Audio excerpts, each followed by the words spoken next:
ٹھیک 8 بجے فصیح الدین کو اپنے خاص آدمی شکیل کی کال موصول ہوئی۔ سر، مال کافی دیر کا پہنچا ہوا ہے اور آج تو کشمالہ بیگم نے بڑی خاص چیز بھیجی ہے۔ اچھا؟ فصیح الدین نے دلچسپی سے پوچھا، کیا پچھلی والی سے زیادہ خوبصورت ہے؟ شکیل نے ایس پی کے سکھائے ہوئے الفاظ دہرائے، سر آج تک ایسی نہیں آئی۔ خوبصورت، پرکشش اور کم عمر۔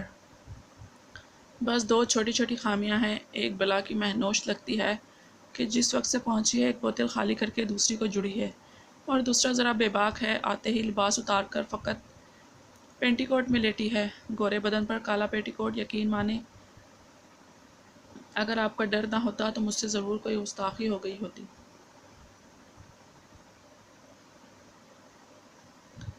فصیح الدین نے بے ہنگم قہقہہ لگایا، عجیب باتیں کر رہے ہو یار۔ کمسن بھی، بلا کی مہنوش بھی اور بے باک بھی، بہرحال میری نظر میں یہ خوبیاں ہیں۔ اور گستاخی کیسی؟ کل تمہارے حوالے کر دوں گا۔ شکریہ سر، خوشی ہوئی۔ اور آپ کس وقت پہنچ رہے ہیں؟ میں نے ذرا کام سے جانا تھا۔ فصیح الدین نے کہا، میں بس تمہاری طرف ہی نکل رہا ہوں۔ آج مصروفیت کی وجہ سے تھوڑی دیر ہو گئی تھی، ورنہ 8 بجے تک وہاں پہنچ جایا کرتا تھا۔ شکیل کی میں منتظر ہوں سر سن کر اس نے رابطہ منقطع کر دیا۔ خوبصورت، کمسن اور پرکشش کے الفاظ نے اس کی اشتہا بڑھا دی تھی۔ پہلے بھی کشمالہ اس کے پاس گئی گزری لڑکیاں نہیں بھیجا کرتی تھی، مگر شکیل نے کبھی کسی کی تعریف نہیں کی تھی۔ آج تو اس نے خصوصی طور پر لڑکی کی خوبصورتی کا ذکر کیا تھا۔ ایک بار تو اس کا جی چاہا کشمالہ سے بات کر کے اس کا شکریہ ادا کر دے، مگر پھر اس نے یہ کام اس لڑکی سے ملاقات تک مؤخر کر دیا۔ تھوڑی دیر بعد اس کی کار تیزی سے مخصوص کوٹھی کی طرف اڑی جا رہی تھی۔ شکیل اسے دروازے کے قریب ہی منتظر ملا تھا۔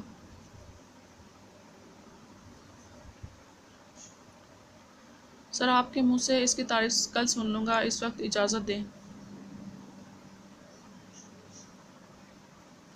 ٹھیک ہے تم جاؤ۔ وہ دھڑکتے دل سے مخصوص کمرے کی طرف بڑھ گیا۔ اس کے دونوں محافظ چوکیدار کے ساتھ ہی رک گئے تھے۔ کمرے کا دروازہ کھولتے ہی اس کی نظر پرتعیش بیڈ کی طرف اٹھی جس پر وہ قاتلہ علم لیٹی تھی، آنکھوں میں خمار، ہونٹوں پر مسکان، اور مختصر پیٹی کوٹ سے چھلکتا سنگ مرمر سا شفاف بدن ایک دفعہ تو لرز کر رہ گیا۔ کیا بات ہے کشمالہ بیگم، تم انعام کی حقدار ٹھہری، اور تم بھی بیبی، کم از کم 1 سال تک تو تمہاری خدمات میرے ہی حوالے رہیں گی۔ تناوش خمارآلود نظروں سے اسے گھورتی رہ گئی۔ شاید کچھ زیادہ ہی چڑھا گئی ہو۔ وسکی کی 2 خالی بوتلوں کو دیکھتے ہی وہ مسکرایا۔ بہرحال 10-15 منٹ تک تو سنبھل سکتی ہو تو ٹھیک، نہیں تو مدہوشی میں بھی قابل قبول ہو۔ اس کا گال تھپ تھپاتا ہوا وہ غسل خانے میں گھس گیا۔ نہاتے ہوئے وہ بے ساختہ گنگنا رہا تھا۔ نہا کر وہ ہلکے پھلکے کپڑے پہن کر باہر نکلا۔ پرہوس نظروں سے تناوش کے خوشنما بدن کو دیکھتے ہوئے اس نے گھنٹی بجائی۔ کوٹھی کی صفائی اور جھاڑ پونچھ کے لیے اس نے مستقل ملازمہ رکھی ہوئی تھی، وہی اسے رات کا کھانا اور صبح سویرے ناشتہ وغیرہ پیش کرتی تھی۔ اسے فصیح الدین کے پسندیدہ پکوان اور وہاں آنے کے اوقات وغیرہ کا اچھی طرح پتہ تھا کہ برسوں سے وہاں نوکری کر رہی تھی۔ گھنٹی کے جواب میں وہ چند منٹ بعد ہی گرما گرم کھانے کے ہمراہ داخل ہوئی۔ دیسی گھی میں تلے قیمے بھرے کباب، نمکین گوشت اور نمکین اور روسٹ دیسی مرغ اس رات کی مخصوص خوراک ہوتے۔ میٹھے میں عمدہ قسم کی کھیر جس میں پسے ہوئے بادام، پستہ اور اخروٹ وغیرہ شامل ہوتے تھے۔ کھانے کے برتن شیشے کی میز پر سجا کر ملازمہ الماری کی طرف بڑھی اور وہاں سے وسکی کی سربا مہر بوتل نکال کر اس کے سامنے رکھتے ہوئے باہر نکل گئی۔ آ جاؤ بیبی، اس نے پیار بھرے انداز میں تناوش کو پکارا، مگر وہ ٹس سے مس نہ ہوئی۔ خفا ہو جانے من، اتنے نخرے کس لیے؟ اس کی بکواس جاری رہی۔ 3-4 دفعہ پکارنے کے بعد بھی جب وہ قریب نہ آئی تو کندھے اچکاتے ہوئے کھانے کی طرف متوجہ ہو گیا۔ کھانا کھاتے ہوئے اس کی پرہوس نگاہیں تناوش پر گڑی ہوئی تھیں۔ کھانا کھا کر اس نے ملازمہ کو بلانے کے لیے گھنٹی بجائی۔ وہ دروازے ہی پر موجود تھی، چراغ کے جن کی طرح فوراً نمودار ہوئی۔ جب تک فصیح الدین رات کے شغل میں مصروف نہیں ہوتا تھا وہ یوں ہی دروازے پر موجود رہتی۔ وہ برتن سمیٹنے کو بڑھی، پہلے ایک گلاس میں خالص لیموں نچوڑ کر لے آؤ، ہماری خوبصورت مہمان کو زیادہ ہی چڑھا گئی ہے۔ وہ جی صاحب کہہ کر واپس مڑ گئی۔ فصیح الدین جلدی جلدی اپنا گلاس ختم کرنے لگا۔ گو ہمیشہ اسے کوئی جلدی نہیں ہوا کرتی تھی، اس کے پاس پوری رات کا وقت ہوتا تھا، لیکن نہ جانے اس لڑکی میں ایسی کون سی کوشش تھی کہ جلد از جلد اس کے قریب جانا چاہتا تھا۔ ملازمہ جلد ہی لیموں نچوڑ کر لے آئی۔ پلاؤ اسے، وہ بوتل سے آخری گلاس بھرنے لگا۔ ملازمہ نے سہارا دے کر تناوش کو اٹھایا اور اس کے منہ سے گلاس لگا دیا۔ نچوڑے ہوئے لیموں پینے سے پہلے ہی اس کی آنکھوں میں ہوش مندی کی چمک ابھرنا شروع ہو گئی تھی۔ شاید دوائی کا اثر ختم ہونا شروع ہو گیا تھا۔ کھٹے پانی نے اس کے دماغ پر چھائے ہوئے خمار کو کم کرنے میں اور بھی تیزی دکھائی تھی۔ ملازمہ کے برتن سمیٹ کر نکلنے تک اس کی حالت پہلے سے کافی بہتر ہو گئی تھی۔ اسے یوں لگ رہا تھا جیسے وہ گہری نیند میں ہو۔ بار بار سر کو جھٹکتے ہوئے وہ نیند کو بھگانے کی کوشش میں لگ گئی۔ فصیح الدین آخری گلاس معدے میں انڈیل کر مستی سے لہراتا ہوا اس کی طرف بڑھا۔ شراب کی بوتل سے زیادہ نشہ تو اسے دیکھ کر چڑھ رہا تھا۔ اس کا ہاتھ تھامتے ہوئے اس کے ساتھ جڑ کر بیٹھ گیا۔ یقین نہیں آتا کوئی لڑکی اتنی بھی خوبصورت ہو سکتی ہے۔ تم آج تک کہاں چھپی ہوئی تھی؟ آہستہ آہستہ شعور کی طرف آتی تناوش کو اس کے ہاتھ کا لمس ناگوار محسوس ہوا تھا۔ اس نے کمزوری سے اپنا ہاتھ اس کے ہاتھ سے چھڑانے کی کوشش کی۔ کیا ہوا جانے من، اتنا اعتراض کس لیے؟ فصیح الدین نے ایک دم اسے اپنی آغوش میں سمیٹا۔ چھوڑو مجھے۔ دونوں ہاتھ اس کی چھاتی پر رکھتے ہوئے اس نے فصیح الدین کو دور کرنے کی کوشش کی، لیکن اسی کوشش میں وہ خود ایک جانب گر پڑی۔ نشہ نہیں اترا میری جان۔ فصیح الدین اس کی حالت سے لطف اندوز ہونے لگا۔ دوائی کا اثر کافی حد تک اتر گیا تھا۔ وہ سیدھی ہو کر فصیح الدین کی طرف متوجہ ہوئی۔ میں کہاں ہوں؟ اس کے لہجے میں وحشت بھری تھی۔ فصیح الدین نے قہقہہ لگایا، اور اتنی جلدی بھول گئی؟ ابھی تو پارٹی شروع بھی نہیں ہوئی۔ کون ہو تم؟ میں یہاں کیسے؟ وہ بے اختیار بیٹھ کے دوسرے کونے کی طرف کھسکی، اور اسی وقت اس کی نظر اپنے جسم پر پڑی۔ کپڑے، میرے کپڑے! وہ وحشت زدہ انداز میں سمٹ گئی۔ پہنے تو ہوئے ہیں۔ فصیح الدین نے اس کے ناکافی لباس کی طرف اشارہ کیا۔ وہ اس کی حالت سے لطف لے رہا تھا، کیونکہ اس کے تئیں وہ نشے میں تھی۔ اسی وقت تناوش کی نظر تکیے کے ساتھ پڑے اپنے لباس پر پڑی۔ اس نے جھپٹ کر کپڑے اٹھا لیے۔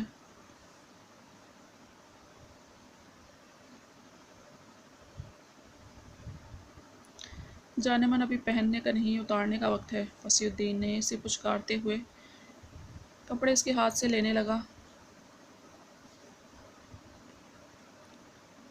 چھوڑو میرے کپڑے، ذلیل کمینے! کون ہو تم؟ چھوڑو! وہ مکمل ہوش میں آ گئی تھی، اور خود کو اس حالت میں دیکھ کر حواس باختہ ہو رہی تھی۔ ارے تم تو کاٹ کھانے کو دوڑ رہی ہو، اور میرے پاس وقت تو کافی ہے، مگر اتنا صبر نہیں کہ تمہارے نشہ ختم ہونے کا انتظار کروں۔ اس نے ایک دم آگے بڑھ کر اسے پکڑنے کی کوشش کی، مگر اسے دھکا دے کر تناوش بیڈ سے اتر گئی۔ تم نے ضرور ورزش کروانی ہے جانے من۔ وہ بھی جارحانہ انداز میں بیڈ سے اتر گیا۔ خدا کے لیے مجھے چھوڑ دو، تمہیں اللہ کا واسطہ!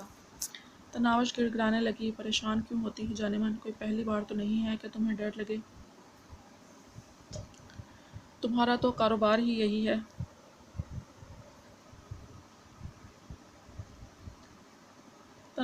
تناوش ایک دم دروازے کی طرف دوڑی، مگر فصیح الدین نے چھلانگ لگا کر اسے پکڑ لیا تھا۔ وہ نہیں چاہتا تھا کہ اس کے محافظ وہ تماشا دیکھیں۔ اسے دھکا دے کر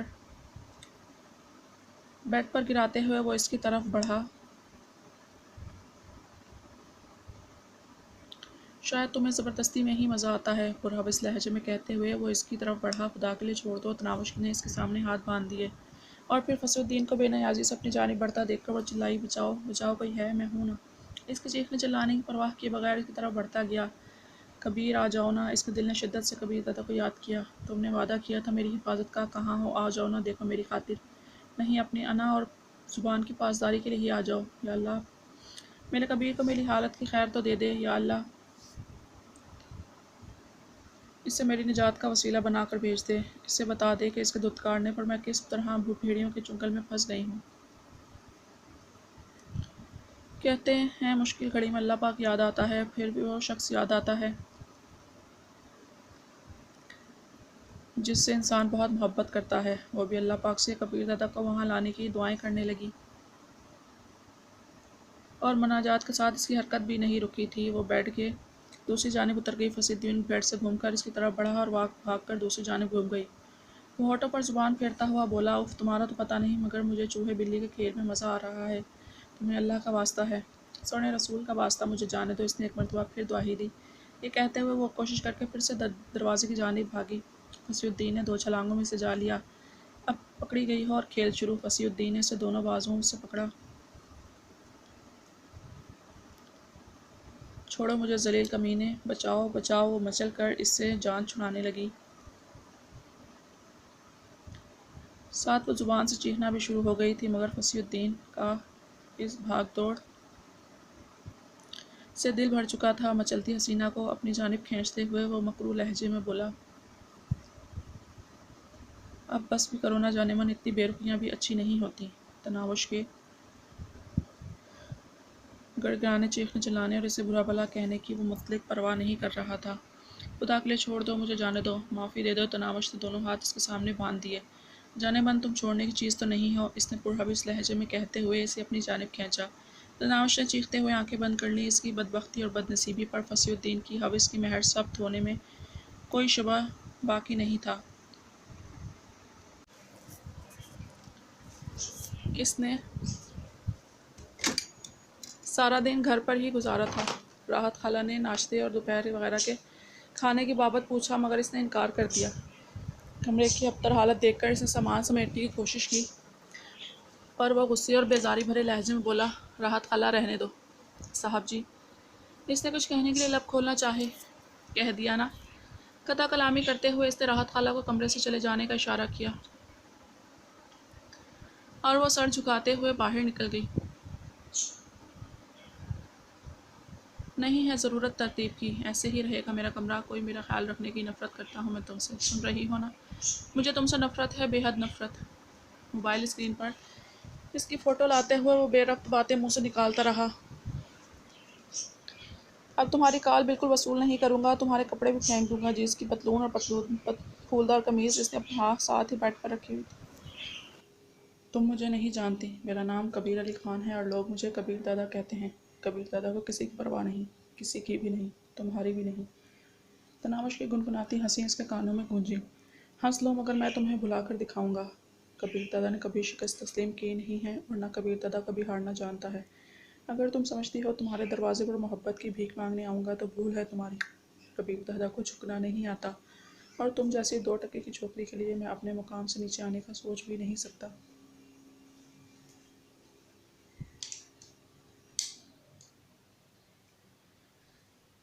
میں تمہیں اپنی زندگی سے دفع کر دوں گا۔ اگر تم آ بھی جاتی تو 2 دن بعد تمہیں خود ٹھوکر لگا دیتا۔ بس افسوس کی بات ہے کہ مجھے پہلے ہی کام یہ کر لینا چاہیے تھا۔ اس کے کان میں تناوش کی سرگوشی گونجی۔ لڑکی بھی ہوں، دوست بھی ہوں، محبوبہ بھی اور بیوی بھی۔ اتنے رشتوں کے ہوتے ہوئے بھی مجھے نظر انداز کرتے رہتے ہیں آپ۔ خاموش، بکواس بند۔ نہیں ہو تم میری دوست اور تم جیسی لڑکی کو محبوبہ بناتی ہے میری جوتی۔ بڑی آئی کبیر دادا کے دل میں جگہ بنانے۔ موبائل آنکھوں سے دور کرتے اس نے ایک طرف رکھا اور آنکھیں بند کر دیں۔ ہنستی مسکراتی تناوش جھٹ سے اس کی آنکھوں کے سامنے آ دھمکی۔ وہ کچھ گنگنا رہی تھی۔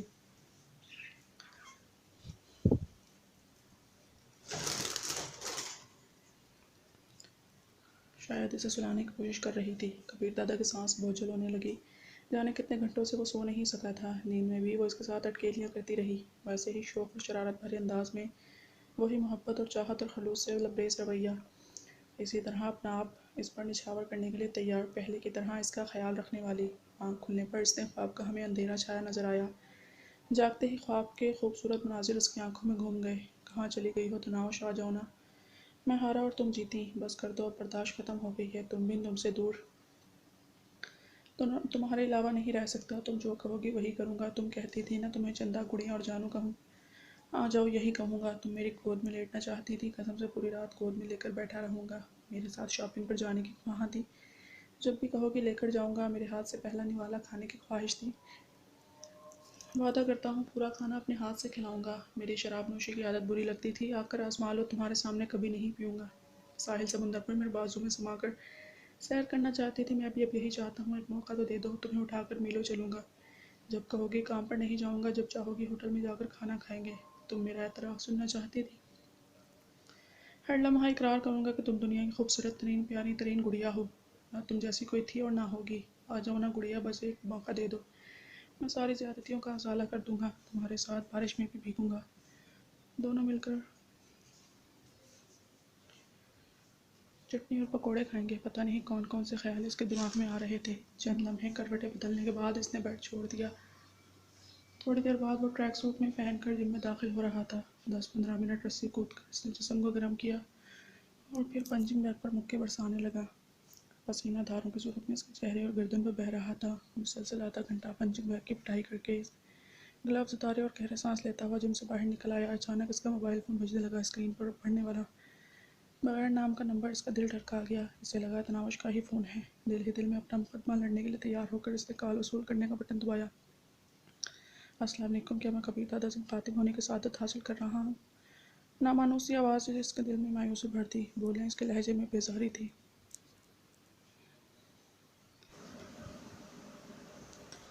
دادا، میں شکیل احمد بات کر رہا ہوں۔ آپ مجھے نہیں جانتے، مگر میں آپ کا بہت بڑا معتقد ہوں۔ آپ ہمیشہ سے میرے ہیرو رہے ہیں۔ شکریہ، اور میں تھوڑا مصروف ہوں، اس لیے اجازت چاہوں گا۔ کال نہ کاٹنا دادا، بہت ضروری بات کرنا ہے۔ بولو، اس نے کفت زدہ انداز میں کہا۔ آپ کی بیوی فصیح الدین نے اغوا کر لیا ہے، اور وہ اس وقت اس کے عیاشی کے اڈے پر ہے۔ کیا؟ ایک دم اس کے خون کی گردش تیز ہو گئی تھی۔ اور تم میری بیوی کو کیسے جانتے ہو؟ وہ تیز لہجے میں یہ تفصیل بتاتا ہوا بولا۔ جانتا ہوں دادا، شاہ جی کے گھر میں ہونے والی تقریب میں نے بھابھی کو سرخ رنگ کا دوپٹہ لپیٹے ہوئے دیکھا تھا۔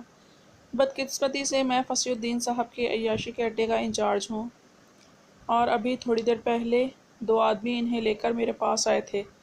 وہ بے ہوش تھیں۔ انہیں دیکھتے ہی میں پہچان گیا، اور اب میں کوٹھی سے باہر نکل کر آپ کو کال کر رہا ہوں۔ جلدی آئیں دادا، بھابھی کی عزت خطرے میں ہے۔ فصیح الدین اس کے ساتھ اکیلے کمرے میں موجود ہے۔ مجھ میں اتنی ہمت اور حوصلہ نہیں ہے کہ اس کا مقابلہ کر سکوں۔ اگر یہ جھوٹ ہوا تو دادا، یہ تحقیقات کا وقت نہیں ہے۔ میں جانتا ہوں آپ ڈرنے والے نہیں۔ میری غلط بیانی سے شاید آپ کو اتنا نقصان نہ ہو، لیکن میرے سچے ہونے پر، جیسا کہ میں ہوں، آپ نے سرت سے اقدام نہ کیا تو شاید ساری عمر پچھتاتے رہیں۔ پتہ بتاؤ۔ اس کے لہجے میں آکسی کی تپش تھی۔ شکیل نے فوراً مطلوبہ کوٹھی کا پتہ دہرا دیا۔ رابطہ منقطع کرتے ہوئے وہ باہر کی طرف بھاگا۔ عظیم عظیم گاڑیاں نکالو۔ ملازموں کے کوارٹرز کی طرف بھاگتے ہوئے وہ زور زور سے چلا رہا تھا۔ اس کے محافظ جس حالت میں تھے، کمروں سے نکل کر باہر بھاگتے چلے آئے۔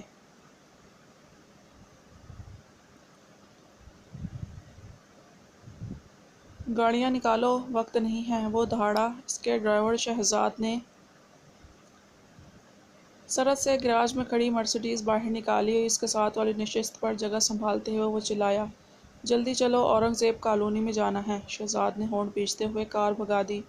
چوکیدار بھی کبیر دادا کے چلانے کی آواز سن چکا تھا۔ اس نے دروازہ کھولنے میں ایک لمحہ نہیں لگایا تھا۔ اس کے محافظ اورنگ زیب کالونی کا نام سن چکے تھے۔ وہ فوراً اپنی جیپیں نکالتے ہوئے پیچھے چل پڑے۔ تیز چلو، کسی اشارے پر رکنے کی ضرورت نہیں، بس چلتے جاؤ۔ کبیر دادا کے لہجے میں شامل غصہ اور بے صبری سے شہزاد کا دل دہلا جا رہا تھا۔ وہ پوری رفتار سے مرسیڈیز کو بھگائے گیا۔ ان کے عقب میں آنے والی جیپ میں امتیاز بڑے یقین سے دعویٰ کر رہا تھا۔ میں قسم کھا سکتا ہوں کہ یہ نمازن کا معاملہ ہے۔ یا تمہارے دماغ میں ہر وقت وہی گھسی ہوتی ہے؟ بخش نے اسے جھڑکا۔ شرط لگا لو۔ امتیاز نے اسے للکارنے میں دیر نہیں لگائی تھی۔ بھاڑ میں جاؤ، غصے بھرے لہجے میں کہتے ہوئے بخش نے چپ سادھ لی تھی۔ شہزاد بڑی مہارت سے گاڑیوں کو اوورٹیک کرتا ہوا مطلوبہ سمت میں روانہ تھا۔ شہزاد، تیز چلو۔ گہرے سانس لیتا ہوا کبیر دادا نہایت غصے اور بے چینی میں دکھائی دیتا تھا۔ اسے اتنا پریشان شہزاد نے پہلے کبھی نہیں دیکھا تھا۔ مسلسل 20 منٹ تیز رفتاری سے ڈرائیونگ کرتے ہوئے وہ اورنگ زیب کالونی کی کشادہ سڑک پر مڑے۔ وہاں رش کم تھا۔ شہزاد نے کار کی رفتار مزید بڑھا دی۔ بلاک نمبر 3، گلی نمبر 2، مکان نمبر 25 ہے۔ اس نے مکمل پتہ دہرا دیا۔ شہزاد نے بلاک نمبر 3 کی گلی نمبر 2 میں کار موڑ دی تھی۔ چوڑی گلی میں چوتھے نمبر پر ان کا مطلوبہ مکان تھا۔ اس نے جو ہی کار گیٹ کے سامنے جا کر روکی، محافظوں کی جیپیں بھی اس کے پیچھے پہنچ گئی تھیں۔ اسی وقت عظیم پچھلی جیپ سے باہر نکل کر دوڑ کر اس کے قریب پہنچا۔ وہ عظیم کی طرف متوجہ ہوا۔ یہ کس کا مکان ہے؟ عظیم سرت سے بولا۔ فصیح الدین کا۔ ہوشیار رہنا، کہہ کر وہ داخلی دروازے کی طرف بڑھا۔ اسی وقت ذیلی کھڑکی کھول کر چوکیدار سامنے آیا۔ جی صاحب، اس نے پوچھنے کے لیے لب کھولے، مگر اس کا فقرہ مکمل ہونے سے پہلے کبیر دادا کا بازو گھوم چکا تھا۔ کمپٹی پر لگنے والا مکہ اسے سوال و جواب کی دنیا سے بہت دور لے گیا تھا۔ کبیر دادا فوراً اندر داخل ہوا۔ سیمنٹ کی روش پر اسے فصیح الدین کی کار کھڑی نظر آئی، اور اس کے ساتھ کرسیاں ڈال کر اس کے 2 محافظ بیٹھے تھے۔ گاڑیوں کے رکنے کی آواز وہ سن چکے تھے، اور اس وقت دروازے ہی کی جانب متوجہ تھے۔ کبیر دادا کو دندناتے ہوئے اندر داخل ہوتا دیکھ وہ چہرے پر حیرانی کے تاثرات سجائے کھڑے ہو گئے۔ کبیر دادا، آپ یوں کیسے؟ ایک دم۔ اس کے قریب پہنچنے پر ایک محافظ نے سوال کرنا چاہا، مگر کبیر دادا کے پاس اس سوال جواب کا وقت اور وضاحتوں کا وقت بالکل نہیں تھا۔ وہ ایک دم اچھلا اور محافظ کی تھوڑی پر اس کا دایاں مکہ اور دوسرے کی پسلیوں میں اس کا گھٹنا زوردار انداز میں لگا۔ وہ دونوں آوازیں مختلف نکالتے ہوئے وہیں ڈھیر ہو گئے۔ وہ ان کا انجام دیکھنے کے لیے رکا نہیں تھا۔ امتیاز اور بخش اس کے پیچھے پیچھے چلتے آ رہے تھے۔ اندرونی عمارت میں داخل ہوتے ہی وہ ڈرائنگ روم سے گزر کر آگے بڑھا۔ شاید مطلوبہ کمرہ ڈھونڈنے میں اسے تھوڑی دیر لگ جاتی، مگر اچانک ہی ایک کمرے کے اندر سے "خدا کے لیے چھوڑ دو، مجھے جانے دو، معافی دے دو" کی آواز ابھری۔ تناوشی آواز وہ کیسے نہ پہچانتا! اس کی نس نس میں بجلیاں بھر گئی تھیں۔ وہ دوڑتا ہوا دروازے کی طرف بڑھا۔ اسی وقت اس کے کانوں میں تناوش کی چیخ گونجی اور دروازے کو پاؤں کی ٹھوکر سے کھولتا وہ اندر گھستا چلا گیا۔ اندر کے منظر نے اس کے غصے کو کئی گنا بڑھا دیا تھا۔ فصیح الدین چیختی چلاتی تناوش کو کھینچ کر گلے لگانے کی کوشش کر رہا تھا۔ تناوش اس وقت ناکافی لباس میں تھی۔ دروازہ کھلنے کی آواز پر فصیح الدین اس طرف متوجہ ہوا۔ کبیر دادا کو دیکھتے ہی اس نے تناوش کو چھوڑ دیا۔ اندرونی منظر پر نگاہ ڈالتے ہی امتیاز پارٹی دروازہ بند کر کے باہر رک گئے تھے۔ وہ جانتے تھے فصیح الدین جیسے 3-4 بھی کبیر دادا پر بھاری تھے اور کبیر دادا کی بیوی کو ناکافی لباس میں داخل ہونا معیوب تھا۔ "کبیر دادا، تم اپنی موت کیوں نہیں کہتے؟" اس کے لہجے میں شامل تپش نے فصیح الدین کو لرزا دیا تھا۔ کیا ہوا اور یہ کیا بدتمیزی ہے؟ ابھی تک اس کے سمجھ میں کبیر دادا کی آمد نہیں آئی تھی۔ "تم نے بہت بری موت کا انتخاب کر لیا ہے فصیح الدین"۔ دانت پیستے ہوئے کبیر دادا کا بازو گھوما۔ زوردار تھپڑ نے فصیح الدین کو 2 گز دور فرش پر اچھال دیا تھا۔ تڑپ کر اٹھتے ہوئے اس نے کبیر دادا پر حملہ کر دیا۔ آخر اپنی عرفیت فاسی ہتھچھڑ کا ثبوت تو اس سے دینا تھا اور یہ کوشش سے مہنگی پڑی تھی۔ اپنے سر کو چند انچ حرکت دے کر کبیر دادا نے اس کا وار ہوا میں اڑایا اور اس سے پہلے وہ اپنا ہاتھ پیچھے کھینچ پاتا، اس کی کلائی پر گرفت جماتے ہوئے کبیر دادا نے اسے کھینچ کر دیوار پر دے مارا۔ اپنے دونوں ہاتھ سامنے ٹیک کر فاسی نے اپنا سر دیوار سے لگنے سے بچایا، مگر اس سے پہلے وہ پیچھے مڑ پاتا، کبیر دادا کی زوردار تھوکڑ اس کے کندھوں پر لگی۔ اس مرتبہ وہ اپنا سر دیوار سے لگنے سے نہیں بچا پایا تھا۔ اس کے ماتھے سے بے اختیار خون بہنے لگا۔ دھاڑتے ہوئے وہ پیچھے مڑا اور ایک بار پھر کبیر دادا کو چوٹ پہنچانے کی کوشش کی، مگر کبیر دادا اس وقت چھلاوا بنا ہوا تھا۔ اپنی جان حیات کی بے حرمتی اس سے کہاں ہضم ہو سکتی تھی۔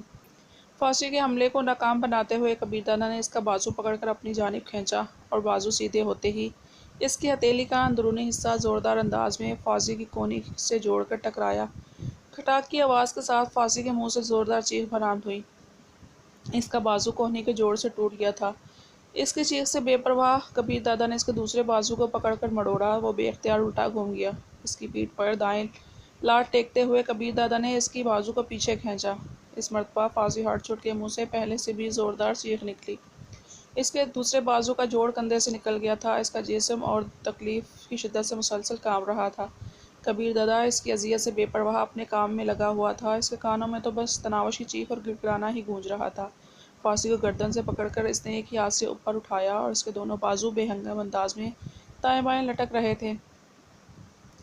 "کبیر، تم نے اچھا نہیں کیا"۔ فاسی کے ہونٹوں سے خرخراتی آواز نکلی۔ "جانتے ہو تم نے کس کو چھونے کی کوشش کی ہے؟ کبیر دادا کی عزت کو"۔ "فصیح الدین، تم جینے کا حق تو اسی وقت کھو چکے تھے جب تم نے میری بیوی کے بارے میں غلط سوچا تھا، لیکن تمہاری اتنی جرأت کہ اسے اس حال تک لے آئے، اسے بے لباس کر دیا"۔ یہ کہتے ہی کبیر دادا نے دوسرے ہاتھ کی 2 انگلیاں سیدھی کر کے اکڑاتے ہوئے ایک دم فصیح الدین کی آنکھوں میں گھسیٹ دی تھیں۔ اس کے منہ سے خرخراتی ہوئی چیخ برآمد ہوئی اور کبیر دادا نے اس کے گلے پر دباؤ بڑھا دیا۔ اس کے پاؤں زور زور سے ہلنے لگے اور پھر وہ ساکت ہو گئے۔ چند لمحے پہلے ایک بے بس ہوازادی کی چیخوں اور آہوزاری سے لذت کا تشدید کرنے والا عبرتناک انجام سے دوچار ہو گیا تھا۔ اس کا سانس نکلتے ہی کبیر دادا نے اسے گھما کر بیت الخلاء کے دروازے کی طرف اچھال دیا تھا۔ وہ دروازہ کھولتا ہوا آدھا بیت الخلاء کے اندر اور آدھا باہر پڑا رہ گیا تھا۔ اس کے مرتے ہی کبیر دادا کے چہرے کے عضلات اعتدال پذیر ہونے لگے۔ اس نے سر گھما کر دیکھا، تناوش کپڑے پہن چکی تھی۔ کبیر دادا کو دیکھتے ہی ہر خوف اور ڈر اس کے دل سے رخصت ہو گیا تھا۔ اللہ پاک نے اس کی دعاؤں کو شرف قبولیت بخش دیا تھا۔ کاش میں نے آپ کی آمد کے ساتھ آپ کے ساتھ کی بھی دعا مانگ لی ہوتی۔ تناوش کے دل میں حسرت جاگی۔ کبیر دادا کو اپنی جانب متوجہ دیکھ کر اس نے سر جھکا لیا تھا۔ کبیر دادا کی سمجھ میں نہیں آ رہا تھا کہ اس سے کیا بات کرے۔ بس اس کے اندر ایک شکوہ کرتی سوچ ابل رہی تھی۔ دیکھ لیا مجھ سے دور جانے کا انجام۔ اکیلی لڑکی کے ساتھ یہ درندے ایسا سلوک کرتے ہیں۔ میرے لیے نہیں تو اپنی حفاظت کے لیے تم میرے ساتھ رہ سکتی تھی۔ دوسری جانب تناوش کے دل میں شور پپا تھا دیکھ لیا خود سے دور کرنے کا انجام، کیسے بے عزت اور خوار ہو رہی ہوں۔ ایک ظالم نے کتنا رلایا اور ستایا ہے مجھے۔ اگر اپنی ملازمہ بنا کر ہی رکھ لیتے تو کوئی اپنا گندا ہاتھ میری جانب نہ بڑھا پاتا۔ چلو، وہ مختصراً کہتا ہوا باہر کی طرف مڑ گیا۔ اس کے سامنے آتے ہی وہ خود کو بے بس سا محسوس کر رہا تھا۔ اس کا ارادہ ایک دم اپنی ساس سے بات کرنے کا ہو گیا تھا۔ شاید وہ جہاں دیدہ عورت تناوش کی مشکلات کو سمجھتے ہوئے اسے کبیر دادا کے ساتھ جانے پر مجبور کر دیتی۔ تناوش سر پر دوپٹہ ٹھیک کرتے ہوئے اس کے پیچھے چل پڑی۔ رہ رہ کر اس کے ہونٹ کبیر دادا سے بات کرنے کے لیے لرزتے، مگر پھر رک جاتی۔ کیا معلوم وہ اسے جھڑک دیتا یا دھتکارتے ہوئے دفع ہو جانے کا کہتا۔ ایک دفعہ وہ پاشا کی زبانی دھتکارے جانے کی اذیت سہہ چکی تھی، اب وہی باتیں کبیر دادا کی زبانی سن کر یقیناً وہ اپنے آنسو نہ روک پاتی۔ مگر اس کا یہ مطلب بھی نہیں تھا کہ وہ اس سے بات نہیں کرنے والی تھی۔ دوسرے شہر جانے سے پہلے وہ ایک بار ضرور اس سے ملنے کا ارادہ کر چکی تھی۔ امتیاز اور بخش باہر دروازے ہی پر کھڑے تھے، جبکہ باقر اور رخسار فصیح الدین کے بے ہوش پڑے محافظوں کے ساتھ کھڑے تھے۔ عظیم وہاں موجود ملازمہ سے کچھ پوچھ گچھ کر رہا تھا۔ کبیر دادا کو باہر نکلتے دیکھ کر وہ ملازمہ کو چھوڑ کر جلدی سے کبیر دادا کے پیچھے چل پڑا۔ ان کا کیا کرنا ہے دادا؟ باقر نے فصیح الدین کے محافظوں کی طرف اشارہ کیا۔ چھوڑ دو، کبیر دادا بغیر رکے آگے بڑھ گیا۔ ڈرائیوروں نے گاڑیاں موڑ کر کھڑی کی ہوئی تھیں۔ عظیم نے آگے بڑھ کر رکبی نشست کا دروازہ کھول دیا۔ کبیر دادا وہاں بیٹھے بغیر دوسری جانب گھوم گیا۔ یقیناً اس نے تناوش کے لیے خالی دروازہ چھوڑا تھا۔ تناوش خاموشی سے اندر گھس کر سر جھکا کر بیٹھ گئی۔ کبیر دادا کے بیٹھتے ہی عظیم ڈرائیور کے ساتھ بیٹھا اور شہزاد نے گار آگے بڑھا دی۔ دیکھ لیا کیا کہا تھا؟ امتیاز اپنے اندازے کی درستی پر بخش کو مخاطب کیا۔ یار پتہ نہیں تمہیں کیسے اندازہ ہو جاتا ہے؟ بخش نے فسیانی انداز میں سر ہلایا۔ امتیاز فلسفیانہ لہجے میں بولا، جگر کبیر دادا اتنا پریشان اور بدحواس اس سے پہلے کبھی نہیں دیکھا، اور انسان کی ایسی حالت تبھی ہوتی ہے جب اس کی عزت پہ بنی ہو۔ ویسے یہ نمازن ہر وقت کسی نہ کسی ہاتھوں پھنسی رہتی ہے۔ بخش بھی امتیاز کی تقلید میں تناوش کو نمازن کہنے لگا تھا۔ یہ بھی تو دیکھو، اسے جس نے بھی چھوا اس کا انجام دردناک ہوا ہے۔ دلاور شیخ، خاور شیخ اور اب فاسی ہاتھ چٹ جیسا آدمی بھی نہ بچ پایا۔ بخش نے کہا، ویسے فاسی کی موت پر کافی ہنگامہ کھڑا ہوگا۔ امتیاز ہنسا، کبیر دادا ایسے ہنگاموں کو پاؤں کی ٹھوکر میں اڑا دیتا ہے۔ صحیح کہا، بخش نے اس کی تائید میں سر ہلا دیا۔ کار کے آگے بڑھتے ہی عظیم نے پوچھا، دادا کہاں جانا ہے؟ کبیر دادا نے کہا، تناوش کے گھر۔ تناوش کا دل دھک سے رہ گیا تھا۔ اس سے پہلے اس کے دل میں ذرا سی امید بقایا تھی کہ شاید اسے خوابوں کی جنت میں جانے کا موقع مل جائے، مگر اس کی یہ خواہش شرمندہ تعبیر نہیں ہو سکی تھی۔ تمام اپنی اپنی سوچوں میں گم تھے۔ اس سے پہلے ہمیشہ تناوش نامحسوس انداز میں کھسکتے ہوئے کبیر دادا کے ساتھ لگ کر بیٹھ جایا کرتی تھی۔ آج کبیر دادا کا رواں رواں دستِ دعا بنا اس کی قربت کا متمنی تھا، مگر وہ سیٹ کے دوسرے کنارے سر جھکائے بیٹھی تھی۔ اس کے وجود سے اٹھتی ہوئی بھینی بھینی خوشبو کبیر دادا کے دل کی حسرتوں کو بڑھا رہی تھی۔ تناوش کے گھر تک وہ خاموش بیٹھے رہے تھے۔ وہ کوشش کے باوجود اس سے کوئی بات نہیں کر سکا تھا، اور نہ وہ چاہتے ہوئے اپنے دل کا حال بیان کر سکی تھی۔ تناوش کے گھر کے سامنے کار رکتے ہی وہ نیچے اترتے ہوئے بولا، تم لوگ یہیں انتظار کرو۔ اس کی دیکھا دیکھی تناوش بھی نیچے اتر گئی تھی۔ دروازے کے پٹ میں جھری دیکھتے ہوئے وہ دستک دینے کا ارادہ ترک کر کے دروازے کو دھکیلتا ہوا اندر گھس گیا۔ تناوش بھی اس کے پیچھے اندر داخل ہو گئی، مگر اسے کبیر دادا کے اپنے گھر میں داخل ہونے پر حیرانی ضرور ہو رہی تھی۔ شاید امی جان کو میری شکایت کرنے جا رہا ہو، اس نے سوچا، مگر اس کے ساتھ ہی اسے خیال آیا کہ آخر کیا شکایت کرے گا؟ میں کوئی اپنی مرضی سے تو وہاں نہیں گئی تھی، وہ مجھے اغوا کر کے لے گئے تھے۔ اس میں میرا تو کوئی قصور نہیں۔ ذہن کے گھوڑے دوڑاتے وہ اس کے پیچھے چلتی رہی۔ بشریٰ کمرے ہی میں گھسی تھی، جو ہی کبیر دادا تناوش کو لیے گلا کھنکارتا اندر داخل ہوا۔ کبیر دادا سر پکڑے بیٹھی تھی۔ بشریٰ خوشی سے چیختے ہوئے بیٹی کی طرف بڑھی، تم کہاں تھی میری جان؟ وہ ماں کے ساتھ لپٹ کر خاموشی سے آنسو بہانے لگی۔ اتنا قریب آ کر اس کا محبوب پھر واپس لوٹنے والا تھا۔ کبیر دادا بھی بشریٰ کی بات کی جواب دینے کی ضرورت محسوس نہیں کی تھی۔ وہ نہیں چاہتا کہ تناوش کی اغوا کی بابت جان کر وہ پریشان ہو جائے۔ بشریٰ بیٹی کو تسلی بھرے چند الفاظ کہہ کر کبیر دادا کی طرف متوجہ ہوئی، تو اسے آپ لے گئے تھے؟ کبیر دادا کی خاموشی کو اسبات جانتے ہوئے اس نے کی بات جاری رہی، مگر کیوں؟ آپ نے تو اسے دھتکار دیا تھا، پھر ساتھ لے جانے کا خیال کیسے آیا؟ جس لڑکی کو آپ گھر میں نہیں رکھ سکتے، اس کے ساتھ عیاشی کرنے اور اس کی معصومیت سے فائدہ اٹھانے کی اجازت آپ کو کس نے دی؟ کیا اسی لیے ہماری مدد کی تھی کہ اس کے بعد ہمارا تماشا بنا دو؟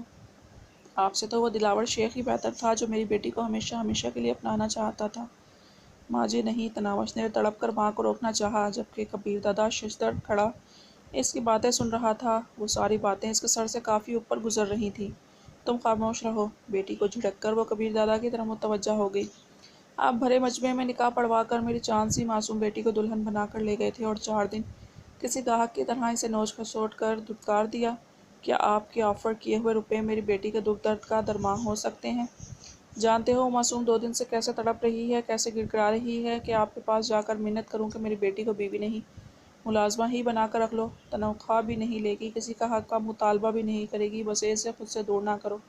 کیا جواب دیتی اپنے جگر کے ٹکڑے کو، کیسے بہلاتی، کیسے تسلی دیتی، جبکہ کسی محبت کرنے والے کے دل کی تسلی تو اس کے محبوب کا ساتھ ہی دے سکتا ہے نا۔ اور یہاں معاملہ ایک بڑے آدمی کا ہے جسے نہ تو لڑکیوں کی کمی ہے اور نہ کسی پرخلوص محبت سے کوئی غرض۔ بشریٰ سانس لینے کو رکی اور پھر اس کی بات جاری رہی۔ اگر آپ سمجھتے ہیں کہ چند ٹکے دے کر میری بیٹی کے دکھوں کا مداوع کر دیں گے یا کوئی گاڑی بنگلہ دے کر ہماری جھولی خوشیوں سے بھر دیں گے تو یہ آپ کی غلط فہمی ہے۔ ہم غریب ضرور ہیں مگر کسی کے سامنے ہاتھ نہیں پھیلاتے، خاص کر حرام کی دولت کا 1 روپیہ نہیں چاہیے ہمیں، اور اب گزارش یہ ہے کہ میری بیٹی کا پیچھا چھوڑ دو، اسے اپنے دکھوں اور غموں کے ساتھ رہنے دو۔ جتنی عیاشی کرنا تھی آپ نے کر لی، میری بیٹی نے پورا معاوضہ ادا کر دیا ہے۔ امید ہے میری درخواست کو شرف قبولیت بخشتے ہوئے آئندہ آپ یہاں نظر نہیں آئیں گے۔ امی جان، تناوش دکھ بھرے لہجے میں چیخ پڑی تھی، بکواس بند کرو ورنہ اپنے ہاتھوں سے تمہارا گلا گھونٹ دوں گی۔ بشریٰ کو سخت غصہ آیا ہوا تھا، بے حیائی اور بے غیرتی نہیں تو کیا ہے۔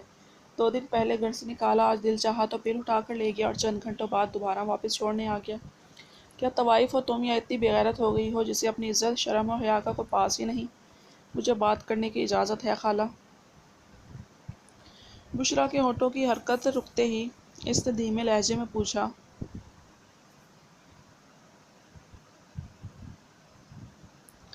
آپ کو بات کرنے سے کون روک سکتا ہے صاحب جی؟ باقی آپ نے جو فلسفہ بیان کرنا ہے وہ مجھے پہلے سے معلوم ہے۔ ہر زور آور کا آخری فیصلہ یہی ہوتا ہے کہ وہ مستند ہے اس کا فرمایا ہوا ہے۔ خالہ جان، آپ مجھے الزام دیے جائیں یا اپنی بیٹی سے کچھ پوچھنے کی زحمت بھی کریں گی، آپ کو حرام کا 1 روپیہ نہیں چاہیے اور آپ کی بیٹی میری تجوری سے کروڑوں روپے نکال کے لائی ہوئی ہے۔ آپ کو میری ملازمہ بن کر رہنے کا کہنے والی خود کوٹھی اور کار ملنے کی خوشی میں مجھے ٹھوکر مار کر آئی ہے۔ اسے عیش و آرام کی زندگی درکار تھی، کبیر کا ساتھ نہیں، اور پھر اتنی جرات بھی مفقود ہے کہ میرا سامنا کر سکے۔ اور جہاں تک آج اسے لے جانے کی بات ہے تو خود آپ کو بتا دے کہ اسے اغوا کیسے کیا گیا۔ میں تو بروقت اس کی جان بچانے وہاں پہنچا تھا اور وہیں سے سیدھا یہاں لے آیا۔ آپ ٹھیک نہیں کہہ رہے، آنکھوں میں حیرانی بھرے تناوش گلوگیر لہجے میں بولی۔ اس کے وہم و گمان میں بھی نہیں تھا کہ کبیر دادا اس پر چوری جیسا گھٹیا الزام لگائے گا۔ میں اللہ پاک کی قسم کھاتی ہوں، میں نے ایک بار بھی آپ کی تجوری کو کھول کر نہیں دیکھا، اور میں نے اپنے کانوں سے سنا ہے جب آپ پاشا بھائی کو کہہ کر کسی بھی قیمت پر مجھ سے آپ کی جان چھڑوا دیں۔ اس وجہ سے پاشا بھائی نے کوٹھی وغیرہ کی بات کی تھی، لیکن میں نے منع کر دیا۔ آپ ابھی پاشا بھائی سے تصدیق کر سکتے ہیں۔ اس کی سیاہ آنکھیں آبشار بن گئی تھیں۔ اس کا معصوم، سیدھا اور سچا لہجہ ایسا نہیں تھا جو کبیر دادا کے دل پر اثر نہ کرتا۔ وہ الجھ گیا۔ یہ ممکن ہی نہیں تھا کہ پاشا اس سے غلط بیانی کرتا یا اس کی تجوری سے پیسے نکالتا یا پھر خود ہی اپنے کانوں سے تناوش کے الفاظ سن چکا تھا۔ یہ ساری الجھن پاشا ہی دور کر سکتا تھا، یا تو تناوش عیش و آرام کی زندگی گزارنے کی خواہش کو ماں سے چھپا کر کوئی کھیل کھیل رہی تھی، یا پاشا کوئی ڈنڈی مار رہا تھا۔ تناوش کا لہجہ اور انداز ایسا نہیں تھا کہ وہ اسے جھوٹا سمجھ سکتا۔ پاشا سے اصل بات معلوم کرنے کی خواہش میں وہ تناوش کی بات کا جواب دیے بغیر ایک جھٹکے سے پیچھے مڑا اور لمبے ڈگ بڑھتا وہاں سے نکل گیا۔